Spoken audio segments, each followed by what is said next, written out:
gabi, bago kami magsara, lalo na kung may mga pahabol na mga bibili, basta bigay na lang ng bigay kasama ko dito, lalo na yung anak ko. Hindi na inaayos, kuha na lang ng kuha. Tapos ganyan ang resulta kapag umaga na nakikita ko ganyan na. Kaya mag-arrange muna ako ngayon. Pag hindi abot, kailangan ng upuan na patungan.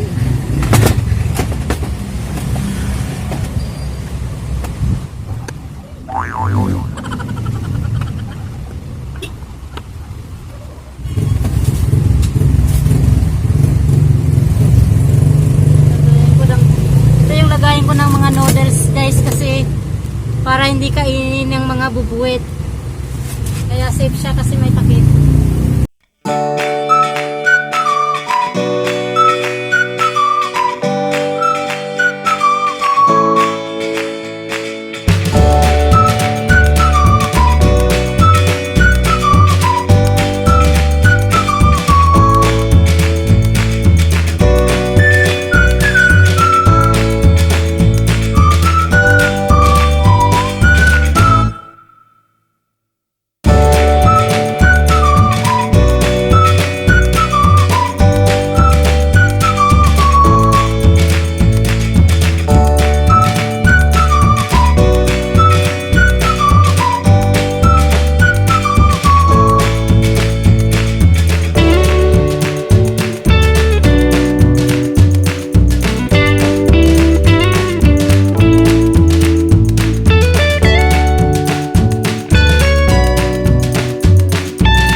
Pero hindi ko siya itatapon kasi ibabalik ko doon sa binilhan ng asawa ko.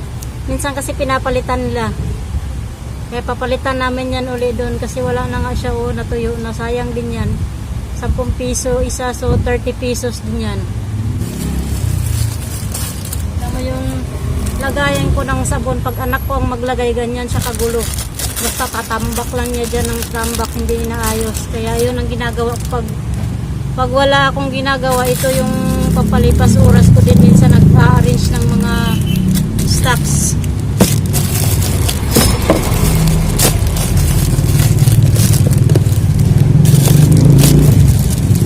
Deliver kasi ito kahapon, kaya yung anak ko ang nag-arrange nito.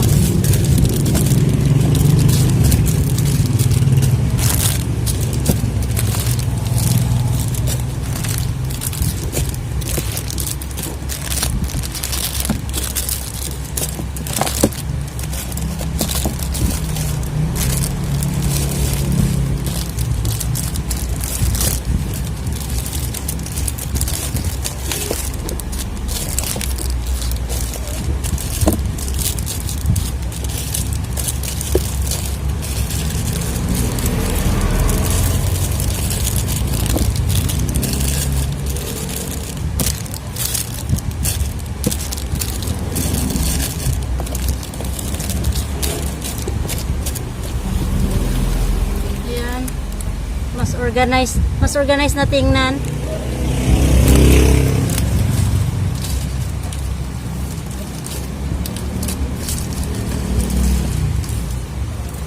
Yan o. Basta anak ko maglagay, ganyan lang itsura. Basta na lang niya ilalagay talaga ng ilalagay.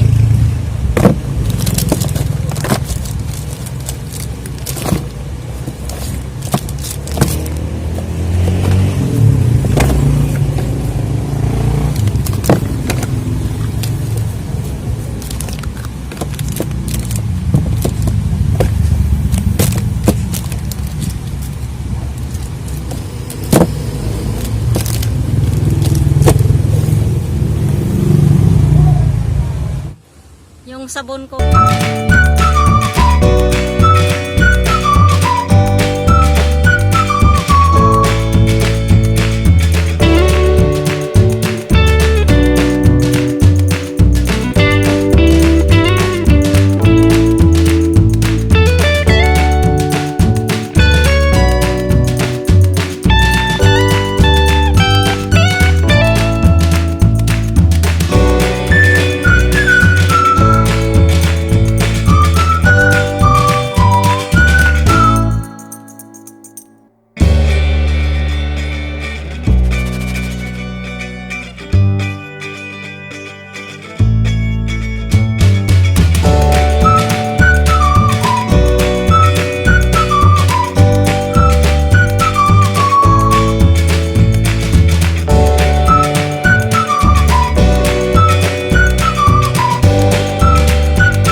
Kasi lalo na pag anak ko, pag yung dugtong-dugtong pa siya, pag may bibili, tapos yung anak ko magbibigay, basta na lang puputulin yung ganito, hihilain lang ng ganyan, kaya napupunit, maraming damage.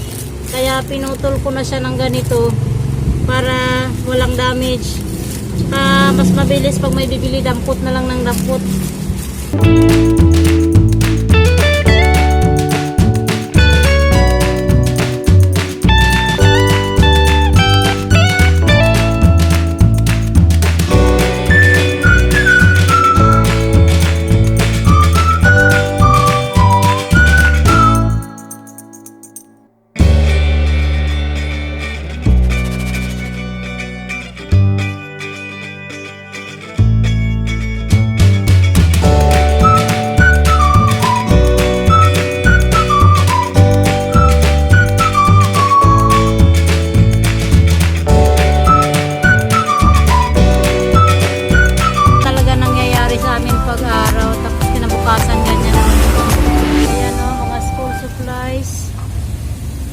Sobrang gulo.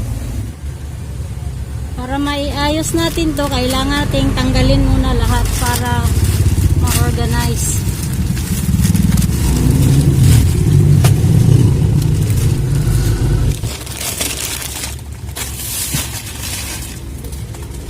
Itong side na to guys, bihira ko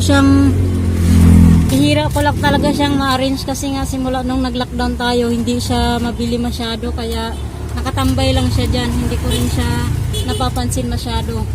So ngayon na lang din i-arrange ko siya uli. Medyo maayos na tingnan. Kahit hindi siya mabili, at least maayos siya dyan.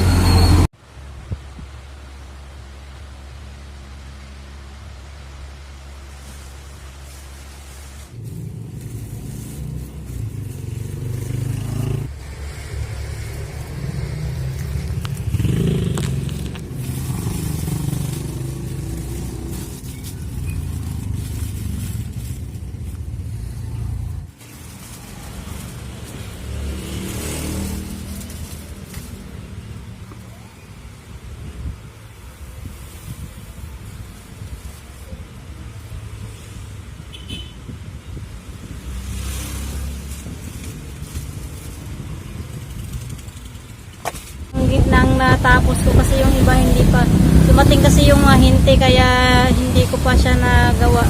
Pahinga muna ako, nakakapagod. Mahirap din pag mag-isa pag may bibili, magbenta, tapos pag-aaris din pagkatapos. Kaya pag tindera, kailangan talaga ng yung masipag. Bawal ang tatamad-tamad kapag tindera.